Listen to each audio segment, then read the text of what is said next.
One thing that did happen during the 60s was some music of an unusual or experimental nature did get recorded and did get released.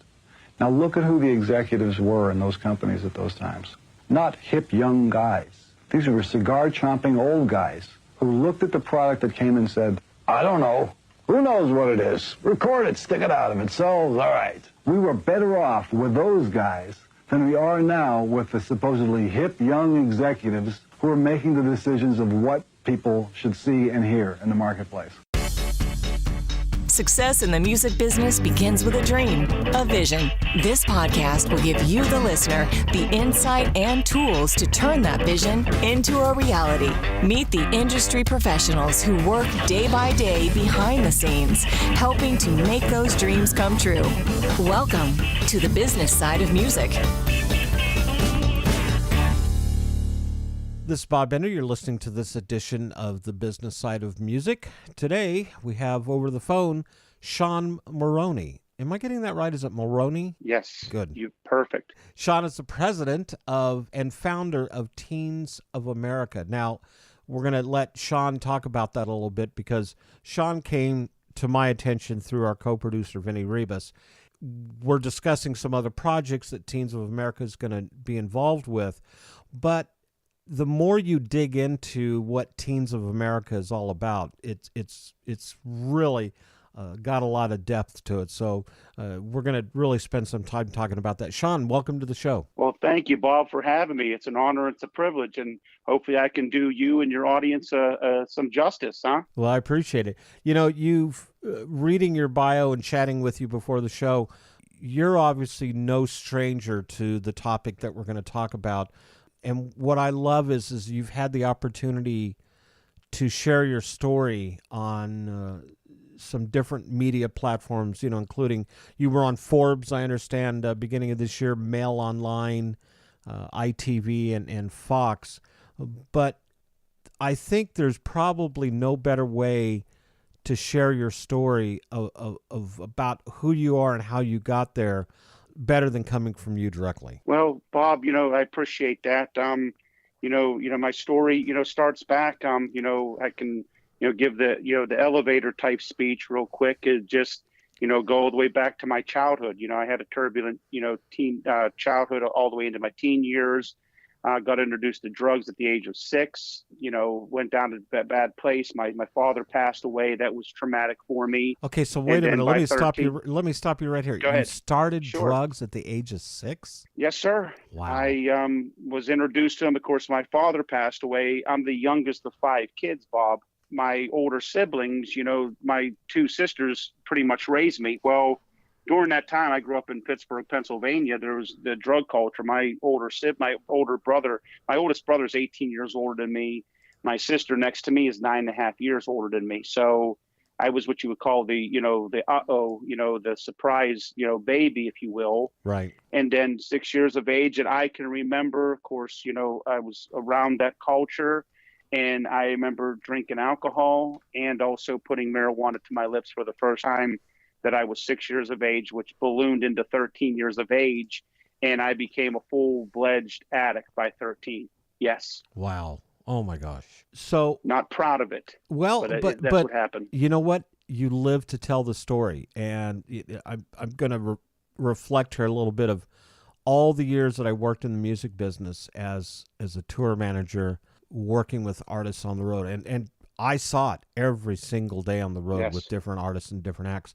And, right. God bless them, but there's a lot of those stars that I worked with that are no longer with us. So kudos to you. Yeah. that you survived that definitely that roller coaster. Yeah, well, Bob, it is. It's a miracle. I'm blessed. I mean, beyond measure. But and you brought up a really good point. Yeah, there are a lot of stars that aren't with us because they couldn't control that, and it sort of took over them. And I'm a music buff. I know more about music and forgot a lot, but at the same time, I played drums. I was in bands all through my teen years, played sports, but drums, I got my first drum set whenever I was 9. And of course, growing up at that time, David Bowie, I remember coming down, my sister's putting makeup on me, and and coming down and singing, Ziggy Stardust, just like David Bowie, the Rolling Stones, AC/DC, all that into the 70s and early 80s was like my, my niche, or my, my wheelhouse, if you will. And, music was just, boiled up in me. And, I thought, okay, here's where it is. And, they say, you go through these turbulent, teenage years. And, I switched. I transitioned from, heavy metal in the early 80s to, punk, to alternative, to grunge, where I landed. And of course, that's whenever I came, out of that culture and understand the business, type, where not necessarily where you would understand it, but it sort of took me on a whole other journey that, and people have always asked me, Bob, they say, would you ever change anything about your past? And to be quite honest, I would not change one thing about my past, because it's made me who I am today, Bob. And why Teens of America came about is because, it's all about my choices. So my pain turned into my passion, if you will. And that's where we're at right now, to where now I can tell young people, and have helped literally, hundreds of thousands of young people with my story, to be able to say, listen, I'm going to show you my choices and then my consequences. And then, I've had people, family and friends, die of drug overdoses, suicide, and even drinking and driving because of the choices. And somebody said to me, well, you're not an exception to the rule. And it sort of woke me up.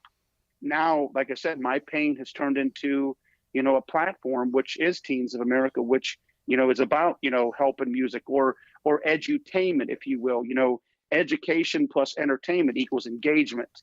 And so all my passions have, instilled in me, and even my choices, and bad ones, have made me who I am today, Bob.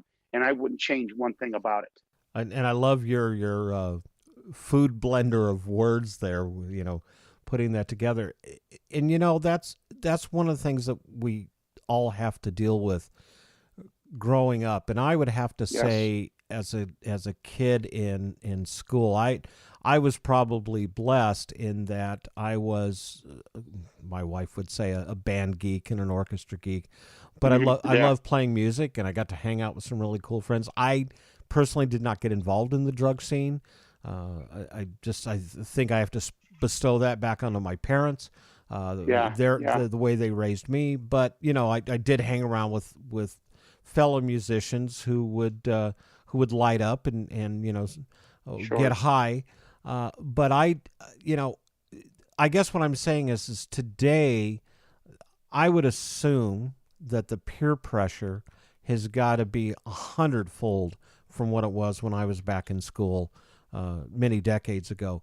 And when I was looking at your page, Teens of America, and looking at all the things that you can help them change the rest of their life, when you talk about peer pressure, substance abuse, or bullying, the one thing that, suicide, permanent solution for a temporary problem, things like that, dangerous texting. We, especially when you get back to like texting or instant messaging, those things didn't exist when I was in school. Computers existed. I'm not that old, but they were big. They took up a whole room.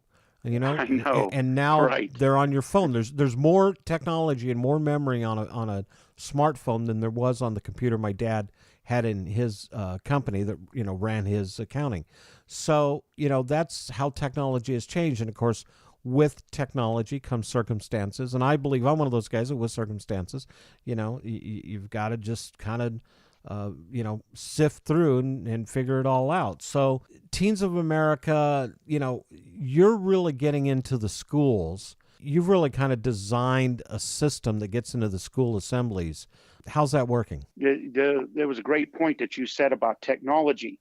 The choices that you or I made, I graduated high school in 1990. Of course, I should have graduated 88. I loved high school so much, I stayed a couple extra years, I had a few of those friends. Yeah, I know. So I did. I had them that some of them didn't like it so much, they got out early. Yeah, right. Well, I've had them friends too, but yeah. I guess I wanted to be persistent, and stay with it, because I had a teacher that told me, Bob, that if there was a vote for the one least likely to succeed, you'd get it, Mulroney, is what he said to me. Oh my gosh. So that's just, and he was frustrated.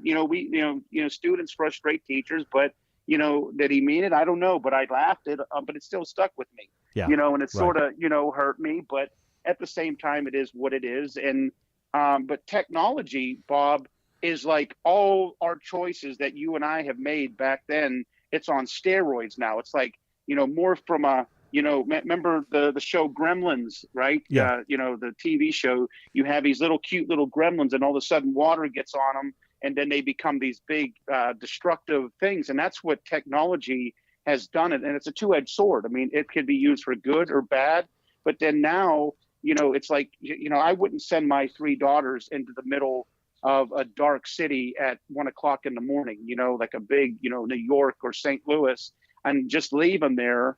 And that's what's happening is we are putting, the interweb or the internet is a city. And we let kids that, parents and everybody's letting their kids play on this intercity, interweb, internet, thoroughfare. And they're getting caught up into these things that they have no idea what it is, point and click. It's easy. They're texting somebody, they meet somebody online and it just becomes a incredible untamed animal, if you will. And us getting into the schools is the solution. I want to cause a revolution, you know what I'm saying, by using other teenagers that are taking a stand, because here's the thing, teenagers help teenagers. And, whenever we get up there and speak in front of students, Bob, it's like we're preaching to them. And I never am condescending to a young people. I want to talk to them, not down to them. But what we're using now, with the tour that we're going to do, with all the amazing artists and, then also into the pay-per-view event, that we're going to use the thing of social acceptance and bringing people to where we accept you in that diversity that needs to be taught. But we are going to use the Gen Zs to help the Gen Zs out and help the education and then the entertainment and bring them together. And, from 95 up until 2012, I spoke to about 150,000 students a year. And, it's a different, back in 95 when I first started in the schools, I mean, they didn't have technology. They didn't have cell phone. They had a cell phone, but it was a brick, it was like the Zach, right. From, Saved by the Bell, type cell phone. But then we have this, and getting into the schools is that the solution to where we're giving them to where we're using other young people that are strong in what they're doing and them speaking to them, say, listen, if I can make it, you can make it, or I've been here, and then share stories and use all of them, show stories, statistics, and give them a solution. We want teenagers to be a triumphant success and not a tragic statistic. When we come back, I want to talk a little bit about the school assemblies and what's in the pipeline, because I think that's important. And I do want to talk a little bit more about what you said, Gen Z, talking to Gen Z. So we'll touch a little bit on that when we come back. This is Bob Bender. We're in the studio today with Shawn Maroney. He's with Teens of America, and you're listening to this edition of The Business Side of Music. Hi, this is Bobby Blazier, and I have worked with such artists as Michael Martin Murphey, Raul Malo, and Amy Grant, and you are listening to The Business Side of Music. You're listening to The Business Side of Music.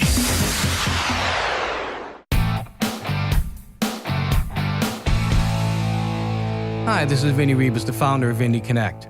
Our goal is to ensure that you have the knowledge, the tools, skills, resources, and connections that you need to develop a profitable and long-lasting career in music. One way we do this is through these Business Side of Music podcasts.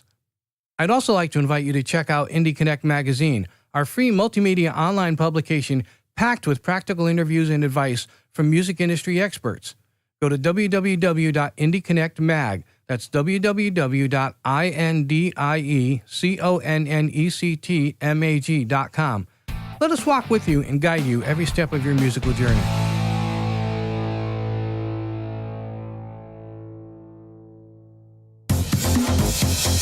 You're listening to The Business Side of Music. This is Bob Bender. You're listening to this edition of the Business Side of Music. In the studio today, Shawn Maroney, the president of Teens of America.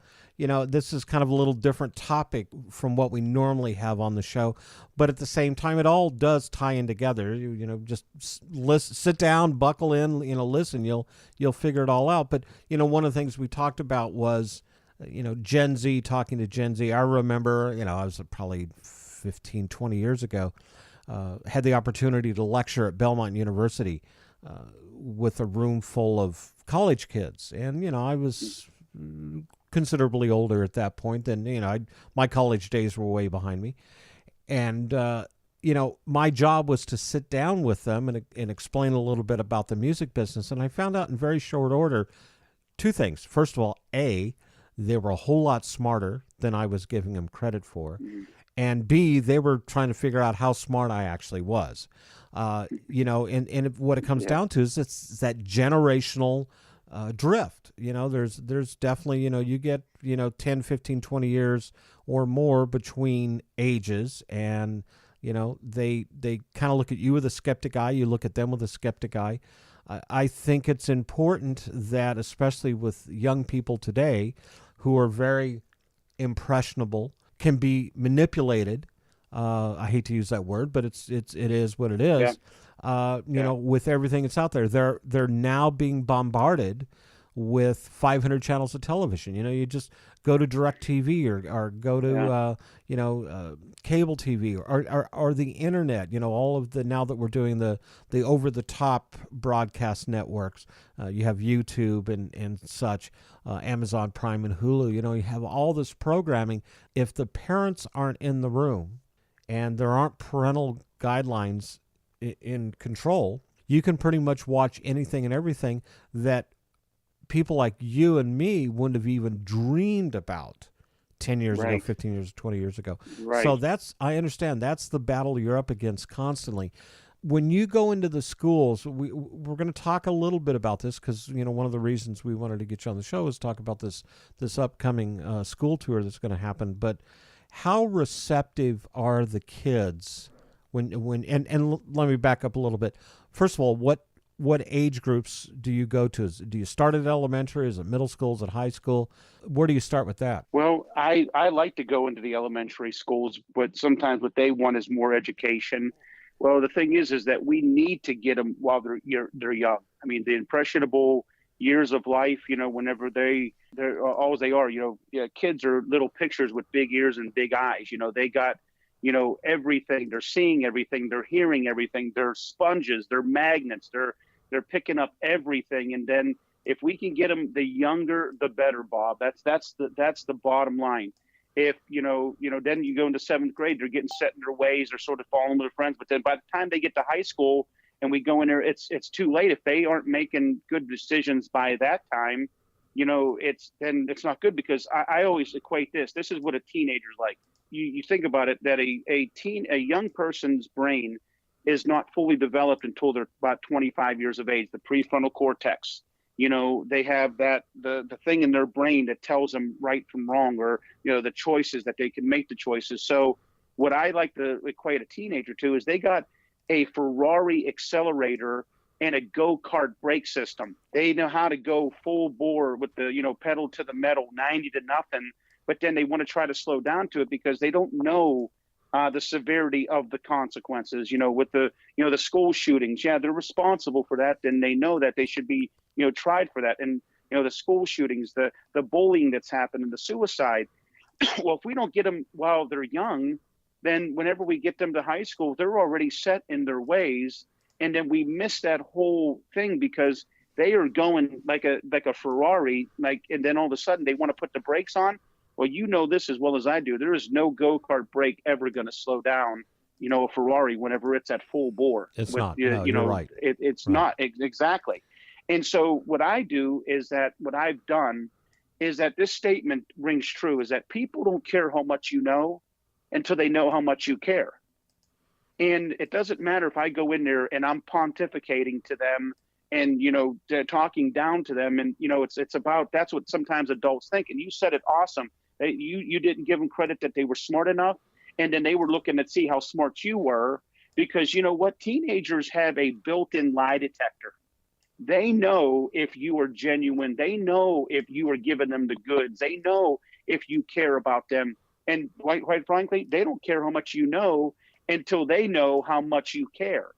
And so my thing is my passion, my compassion, you know, my empathy and sympathy comes in from all the choices that I made. And if I can get up there and let them see, listen to me, this is where I'm at. This is your choice. You can make any choice that you want to. You can do this from a child. If we start from whenever, you know, from the cradle, if you will, from, you know, I have a 1.5-year-old and then I have a 7-year-old. And my job is to make sure that I'm instilling them principles. You know, not whenever 7 should I be teaching her, Maddie, my principles. I should be teaching my little Mackenzie the same thing. And then by the time they get 7 and older, and if we don't teach them while they're young, then we sort of let them fall through the cracks of society. And then their choices become so, you know, they get enamored with the culture, and then their brains get marinated, you know, with the false things that society is pitching to them. They don't know how to react to that. And so us going in there, Bob, especially with the tour that's coming up, we're going to have a revolution to where, you know, we get into 12 to 25,000 schools.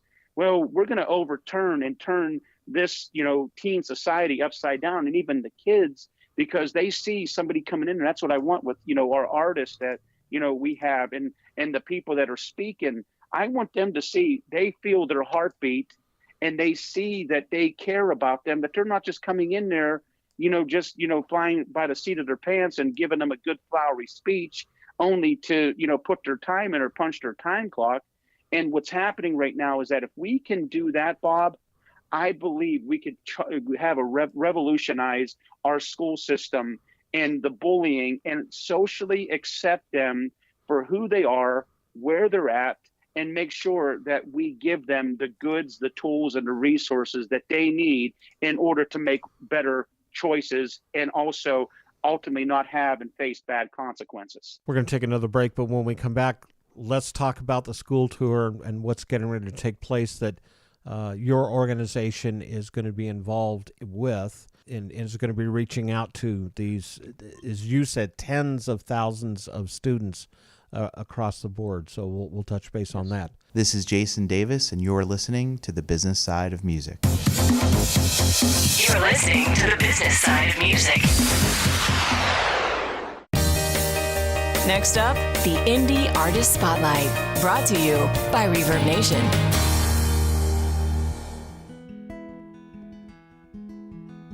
Hi, my name is Holly Horton, and I'm a member of Reverb Nation. Spent many a days on McFrancis Road, where I once was alone, till you came along. I'm based out of Birmingham, Alabama. We first met in a yellow chateau, where we learned to grow, where we would roam. Now here I stay, you're at least a day's drive away. I've played at just about every exit from the Gulf Coast northbound to Nashville. The time came when winter would unfold, many nights that were cold, it seemed to never snow. You would laugh with me and I laugh with you, like good friends do. We were such a My music is a mix between Americana, folk, and country. Summer came, we had to bid adieu. You left and I never felt more blue. Here I stay, and you're at least a day's drive away. Some of the artists I love listening to and have influenced me include Stevie Nicks, John Paul White, Jewel, and Emmylou Harris. Take me back to that place where across the aisle to see a smiling face. Those are the moments you can't replace. Those are the moments that I embrace. Now here I stay, and you're at least a day's drive away.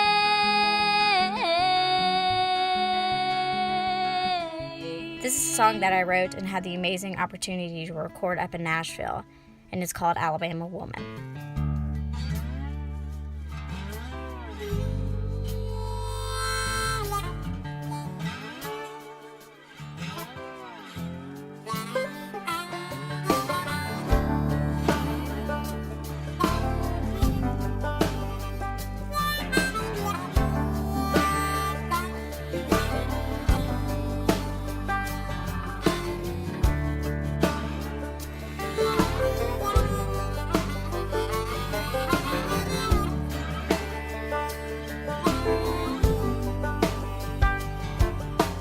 Alabama born and raised I am. Grew up down in Birmingham. He was just mama, daddy, and me. We were happy as we could be. Now I'm an Alabama woman. I'm tough as I could be. Don't you mess with me.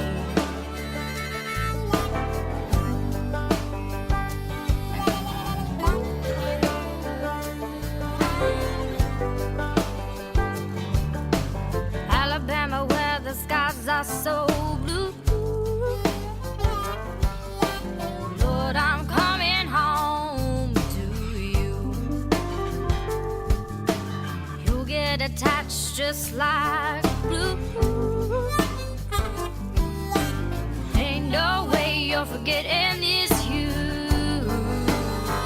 I'm an Alabama woman. I'm tough as I could be. Don't you mess with me.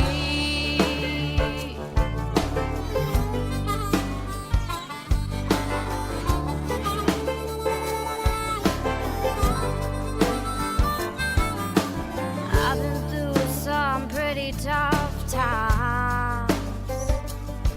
With a glass of sweet tea and God's grace, I'm fine. You can visit my website, and that's holly.org. That's HOLLYE. You can find all my social media links on there, as well as listen to some of my music. I'm an Alabama woman. I'm tough as I could be. I'm an Alabama woman. Don't you mess with me. Now I'm an Alabama woman. I'm tough as I could be. Don't you mess with me. I'm an Alabama woman. Don't you mess with me. I'm an Alabama woman. Don't you mess with me. Once again, this is Holly Horton, and I'm a proud member of Reverb Nation. You're listening to the business side of music. This is Bob Bender. You're listening to this edition of the business side of music. We're in the studio today with Shawn Maroney, who is the president of Teens of America. One of the things that, the reason you and I got together is because we're working together on this school tour that's getting ready to take place here. And, you know, it's by the time this gets out and people are listening to it, the announcement will have been made public. But this is a pretty big event that's getting ready to take place. Yes, it is. This is ginormous, Bob. I mean, one of my favorite words right there, ginormous. Love it. I mean, this, first of all, this is a school tour. Yes. And it's really what it's doing is it's taking some unknown artists, you know, or as I like to put it, yet to be discovered artists, and thrusting them into that spotlight. But a lot of these artists that are on the tour, they have a lot of these same stories to share. Yes, they do.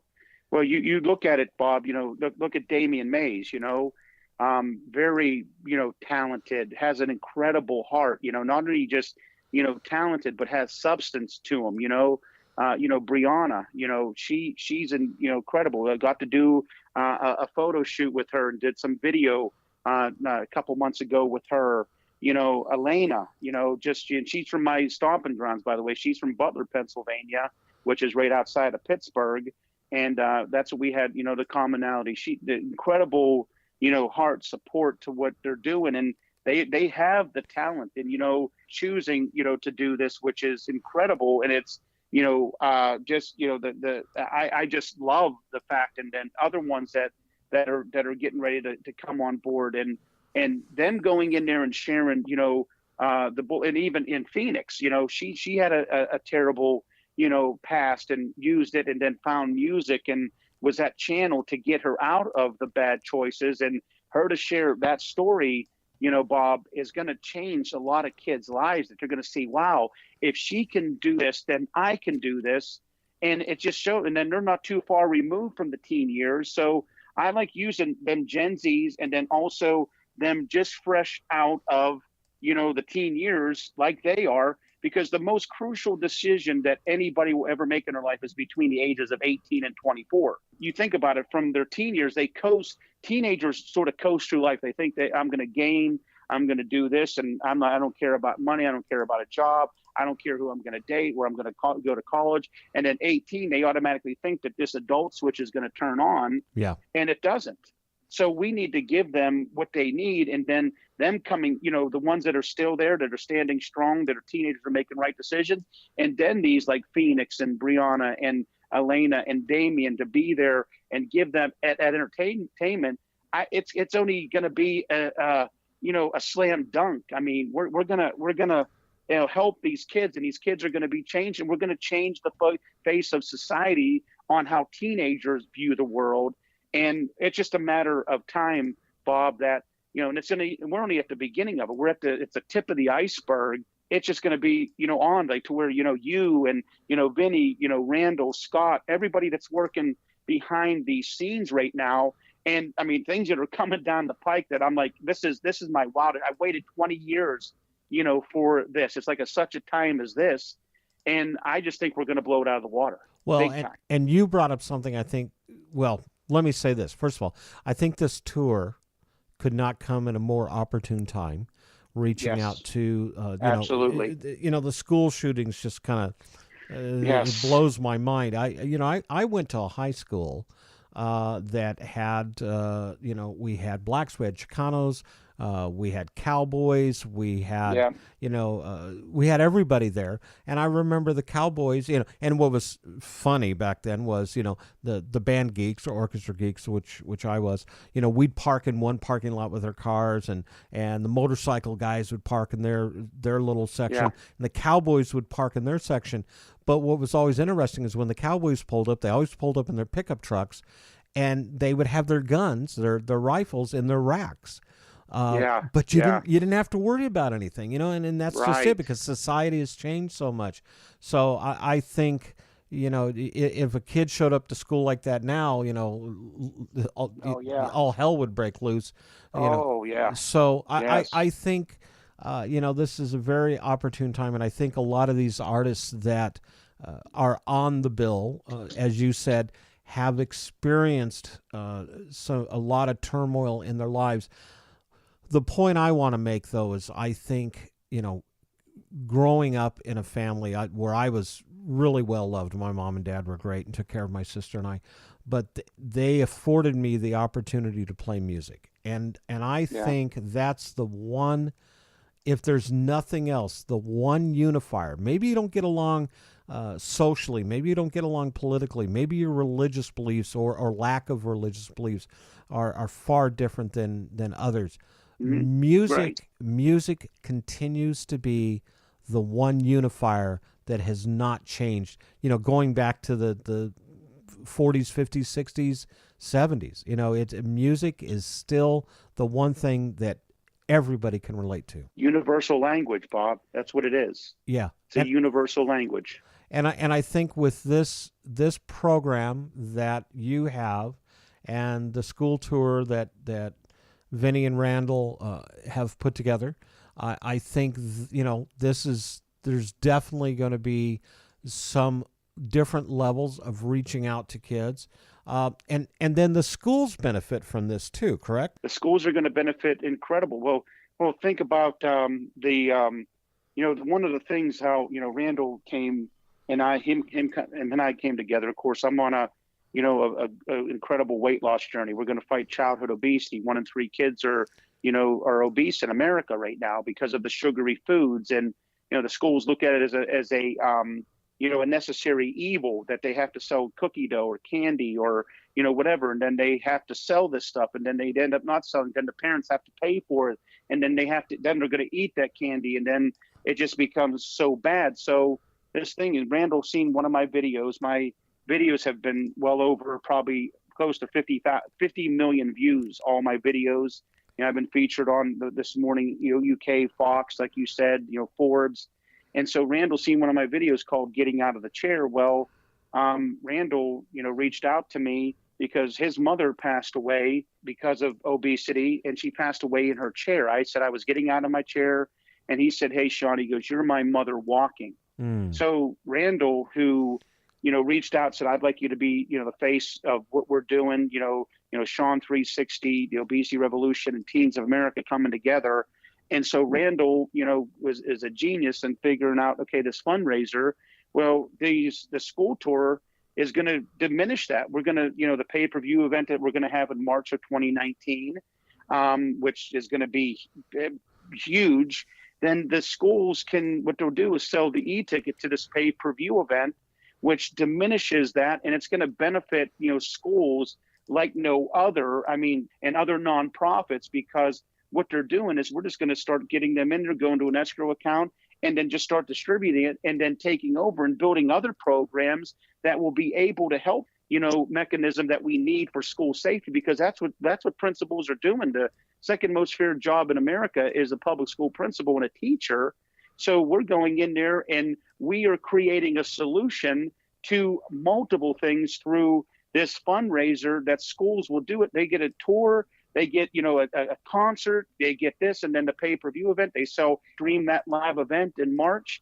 And then it's a win-win situation, and it's going to benefit, and we're going to be able to produce more economy into the system to be able to produce a better environment for teenagers to be able to take a stand, and resources for after-school programs whenever these kids that don't have parents, well, we'll help and put things in place because of that. And it's a genius thing, Bob, and it's going to change the world. It's going to change not only America, but it's going to be a global impact, no doubt. What you said is so important. When you talk about some of the most dangerous jobs out there, my wife's cousin just retired as a middle school principal after 20 some odd years in that role, and he was ready to get out. It was just it. He was done, and part of his battle was the kids.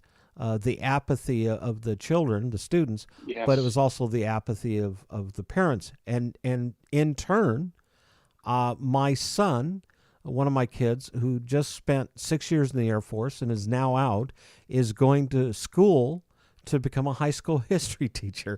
And I'm just looking at him going, God bless you, to want to be able to go in that role. That's his career choice. And, I'm going to encourage him. I think it's great. He loves history, first of all, U.S. history, and I think that's important. But, to be able to go in, help encourage and enthuse these high school students, I think that's important. But I think with that being said, the schools, a little bit of what their hands are tied is they don't have the finances. They don't have the funding to really do things. So much has been taken away from them. So this program is going to help offset that. It's going to offset it in beyond our wildest dreams. It's you can't count the chickens before they're hatched, but them beaks are starting to poke through right now. Yeah. And, it's like, okay, you talk, this is the vision. And, go back to what you said, your son, and my hat's off to him wanting to be, a teacher, teaching history. I believe every young person is one caring adult away from being a success. I agree. That's all it takes. And that's where we're going to be able to fulfill that and sustain it, because, back in 2008, they got their Title IV money taken away. And schools weren't able to do the things that bring the assemblies in there. And so like the assemblies, like, a lot of adults, here we go in there and we think we can go in there and do a flowery speech. It's not about that.